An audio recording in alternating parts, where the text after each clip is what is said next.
खैर काफ़ी अभी भी, जैसे मैं कह रहा था, अभी 330 से पहले 3-4 स्विंग और प्ले आउट होंगी।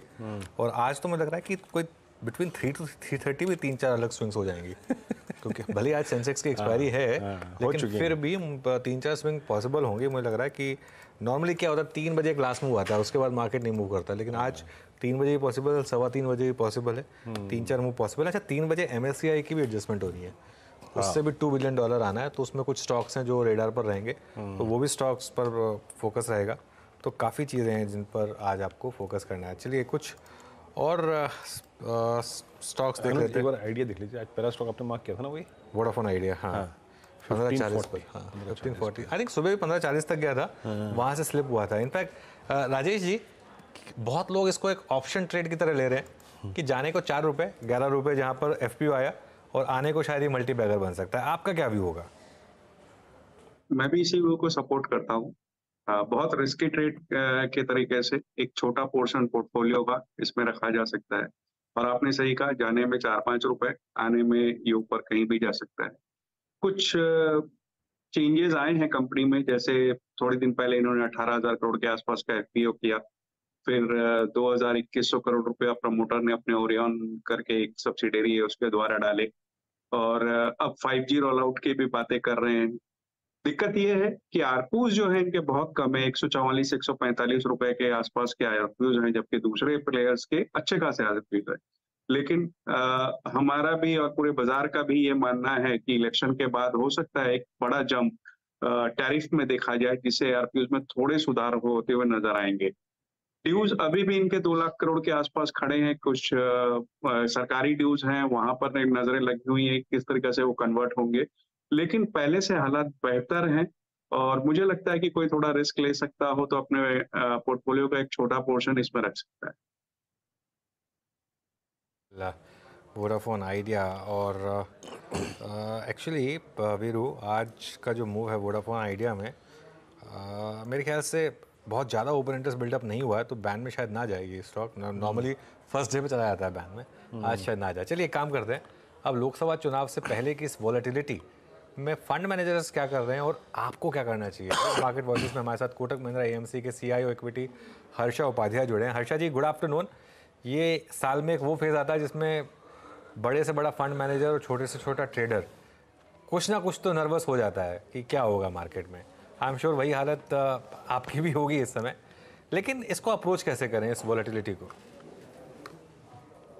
गुड आफ्टरनून अनुज। अगर आप मार्केट को अगले 2-3 ट्रेडिंग सेशंस के हिसाब से देख रहे हैं या शॉर्ट टर्म के हिसाब से देख रहे हैं, तो जरूर ये इवेंट्स बहुत मायने रखते हैं। तो मेरे हिसाब से जो भी ट्रेडर्स हैं, शॉर्ट टर्म ट्रेडर्स, उनके लिए तो बहुत ही एक तरफ से क्रिटिकल फ्यू ट्रेडिंग सेशंस बोल सकते हैं।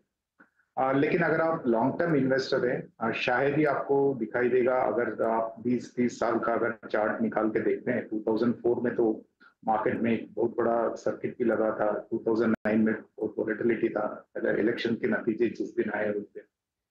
लेकिन अब अगर आप 20 साल 30 साल का अगर चार्ट देखते हैं तो वो नजर भी नहीं आए। बोलने का यही मतलब है कि अगर आप लॉन्ग टर्म इन्वेस्टर है, शायद ये वोलेटिलिटी आपको पता भी नहीं चलेगा, या वोलेटिलिटी है तो शायद प्रोफेशनल मैनेजर्स उसको यूटिलाइज करके थोड़ा बहुत अल्फा भी क्रिएट कर सकते हैं। लेकिन अगर आप शॉर्ट टर्म ट्रेडिंग के बारे में सोच रहे हैं तो जरूर एक इम्पोर्टेंट सिचुएशन है, तो आपको थोड़ा रिस्क टॉलरेंस समझ के फिर आगे बढ़ना चाहिए। हाँ, हम कहते तो हैं कि शॉर्ट टर्म ट्रेड के लिहाज से, लेकिन बड़े से बड़ा फंड मैनेजर अपने आप को पोजीशन करता है इलेक्शन से पहले भी।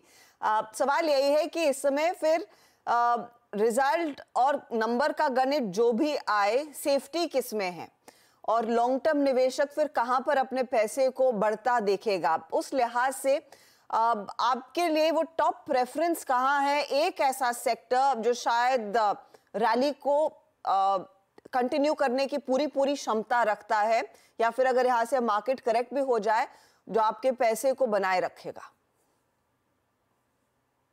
हमें लगता है अगर आप वैल्यूएशन के हिसाब से देखते हैं तो large cap private sector banks में बहुत सेफ्टी है। रिलेटिवली एक ऐसा स्पेस है जहाँ पे वैल्यूएशंस ऊपर छोड़िए, एकदम जो 2019-20 का वैल्यूएशंस में भी नहीं है, वहां से भी नीचे के लेवल पे। तो पोर्टफोलियो में जरूर एक तरफ से इस सेगमेंट से स्टेबिलिटी आता है। उसके अलावा हमें लगता है कि एफएमसीजी और फार्मा सेक्टर्स में भी काफी कुछ डिफेंसिव बायस है और आज के दिन में वहां पे भी थोड़ा बहुत निवेश होना चाहिए। लेकिन अगर जैसे उम्मीद है वैसे अगर परिणाम आते हैं और मार्केट ऊपर की तरफ भागता है तो शायद ही ये सब सेक्टर्स इमीडिएटली पार्टिसिपेट करेंगे। तो यानी कि एक कोर आपका पोर्टफोलियो में नहीं हो सकता है। कोर पोर्टफोलियो तो अभी भी हमारे हिसाब से डोमेस्टिक साइक्लिकल्स जैसे कि ऑटो कंपोनेंट्स हो गया, इंडस्ट्रियल्स हो गया, और जहां पे भी पॉलिसी का एक तरफ से बेनिफिशियरीज रहेंगे तो उन्हीं पे ज्यादा फोकस रखना चाहिए। लेकिन पोर्टफोलियो का स्टेबिलिटी को अगर नजर रखना है तो हमारे हिसाब से प्राइवेट सेक्टर बैंकिंग, फार्मा और एफएमसीजी में वो स्टेबिलिटी मिल सकता है। अच्छा हर्षा जी, बहुत सारी नंबर इक्वेशंस जो हैं बाजार में घूम रही हैं, कोई 400, कोई 360, कोई 310। मेरा मानना ये है कि मान लीजिए इतने स्ट्रॉन्ग नंबर्स ना आए बट एटलीस्ट ऐसे नंबर्स हों जिससे सरकार गठित हो सके, एनडीए की ही, और उन नंबर्स एटलीस्ट इतने नंबर हो कि नीतिगत फैसले लेने में कोई दिक्कत ना हो। अगर ऐसे हालात में कोई डिप आता है तो वाकई क्या इन्वेस्टर्स को अप्रोच करना चाहिए, क्योंकि उसके बाद जो इवेंट्स खड़े हैं लाइक बजट आपका, स्पेशली आरबीआई के इस डिविडेंड के बाद सरकार की स्पेंडिंग पावर काफ़ी स्ट्रॉन्ग है, ऐसे सर्कमस्टेंसेस में अगर मान लीजिए 500-700 पॉइंट निफ्टी या फिर बाजार शट भी होता है तो आपकी अप्रोच क्या होगी? देखिए, अगर आप इकोनॉमिक फंडामेंटल्स देखते हैं या कॉर्पोरेट फंडामेंटल्स को देखते हैं, कोई भी ऐसे बड़े नेगेटिव नजर नहीं आ रहा है आज के दिन। जैसे कि आपने जिक्र किया, आरबीआई का जो एक्स्ट्रा डिविडेंड जो एक्सपेक्टेशन से जो एक्स्ट्रा डिविडेंड गया है उससे भी एक तरफ से फिस्कल डेफिसिट पे काफी असर पड़ेगा और वहां पे गवर्नमेंट का जो स्पेंडिंग रहेगा उस पे एक तरफ से फ्लेक्सिबिलिटी मिल जाएगा। तो हमें लगता है कि अगर एक रीजनेबल स्ट्रेंथ गवर्नमेंट का रहेगा तो जो नीति है वो कंटिन्यू होंगे और उस हिसाब से जो भी सेक्टर्स एक तरफ से पॉलिसी पुश मिल रहा है पिछले कुछ सालों से, तो वही सब सेक्टर्स में और अधिक प्रमाण से पॉलिसी पुश और इनिशिएटिव रहेगा।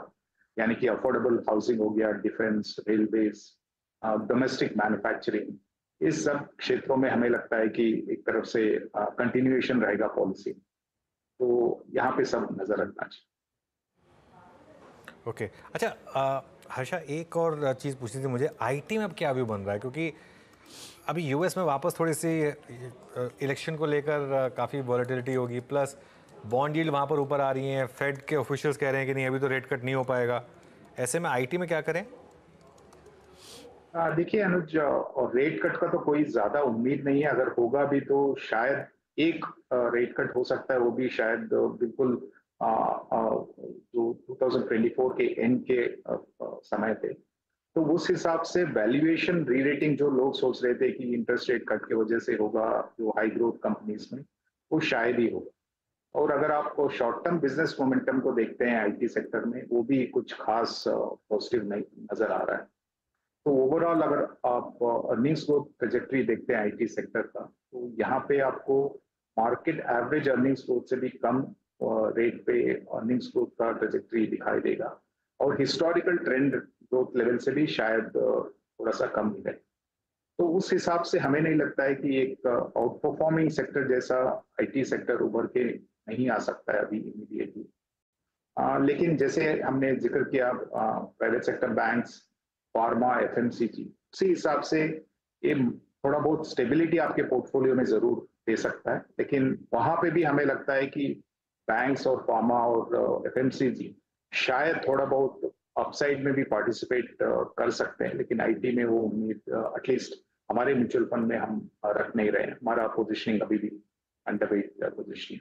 अच्छा, जब आप पहले वो रिफॉर्म कंटिन्यूएशन और पॉलिसी इंटैक्ट रहने की बात कर रहे थे और उसको और मजबूत करने की बात कर रहे थे, उसमें फिर सवाल ये आता है कि सरकारी कंपनियों में आगे कितना फायदा आएगा। एंड सरकारी कंपनियों में स्पेसिफिकली दो क्षेत्र, एक डिफेंस, दूसरा रेलवेज, क्योंकि दोनों ही पॉकेट्स में हमने देखा है आत्मनिर्भर भारत का जो मिशन मोदी सरकार ने लिया अपने सेकंड कार्यकाल में, वो दिख रहा है। रिजल्ट्स जिस तरह से आ रहे हैं, जिस तरह की ऑर्डर बुक्स स्पेशली डिफेंस कंपनियों की उभर कर आई है, और ऑफ कोर्स रेलवेज में भी हमने देखा है वंदे भारत और जो दूसरे बाकी इनिशिएटिव्स लिए गए थे। लेकिन सवाल ये है कि करंट वैल्यूएशंस पर क्या नया पैसा इसमें लगेगा, और जिनके पोर्टफोलियो में है इस समय, जैसे आप जैसे फंड मैनेजर्स अगर हो, क्या आप लोगों ने वैसे के वैसे रखे हैं स्टॉक्स को या फिर कुछ मुनाफा वसूली भी की है बीच में? बिल्कुल, हमारे जो पोजीशनिंग है वो मोरलेस जो पहले 1 महीने पहले या 2 महीने पहले जो था अभी भी उसी हिसाब से थोड़ा बहुत इधर उधर प्रॉफिट बुकिंग हुआ रहेगा या 1-2 स्टॉक्स में थोड़ा वेट्स इंक्रीज हुए होंगे, लेकिन सिग्निफिकेंट चेंजेस तो हमने नहीं किया क्योंकि हमारा ये पॉलिसी भी है, इन्वेस्टमेंट फिलोसफी भी है कि इवेंट से पहले कोई हम बड़े कॉल नहीं लेते हैं, क्योंकि इवेंट्स का कोई हमारे पास ज़्यादातर एक्सपेक्ट करने का या प्रिडिक्ट करने का एक तरफ से मुश्किल हो जाता है। लेकिन अगर आप long term runway for growth देखते हैं, डिफेंस मैन्युफैक्चरिंग के लिए हो जाए या रेलवेज के लिए हो जाए, दोनों के लिए एकदम जबरदस्त लॉन्ग टर्म ग्रोथ दिखाई दे रहा है। पहले तो डिफेंस में ऐसा था कि जहाँ पे इंडियन ऑर्डर्स ही बहुत कम आते थे क्योंकि हम एक्सपोर्ट डिपेंडेंट थे और काफी सारे जो असेंबलिंग होता था वो भी बाहर से होके आता था या फाइनल गुड्स भी वहीं से आते थे। तो एक तरफ से ग्रोथ रेट बिल्कुल ही एक स्मॉल रेंज में मूव किया करता था।